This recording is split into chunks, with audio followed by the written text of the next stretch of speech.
Everyone, আসসালামু আলাইকুম। রাজু রান্নাবান্নার পক্ষ থেকে আপনাদের সকলকে স্বাগতম। আজকে আমি বানাবো খুদের পকোড়া। আপনারা তো অনেক কিছুর পকোড়াই খেয়েছেন। আপনি কি কখনো খুদের পকোড়া খেয়েছেন? একবার বানিয়ে খাবেন, খেতে কিন্তু দুর্দান্ত হয়। প্রথমেই 1 কাপ পরিমাণ খুদ নিয়ে নিয়েছি একটি বোলে। এখন এই খুদগুলো ভালোভাবে ধুয়ে পরিষ্কার করে সিদ্ধ হওয়ার জন্য বসিয়ে দিতে হবে এবং সিদ্ধ করার সময় 1 চিমটি পরিমাণে হলুদ দিয়ে দিতে হবে।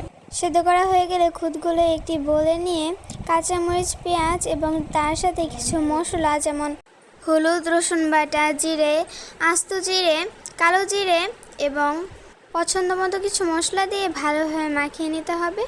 মাখানো হয়ে গেলে আপনাদের ইচ্ছে মতো শেপ দিয়ে ভালোভাবে তেলে ফ্রাই করে নিতে হবে।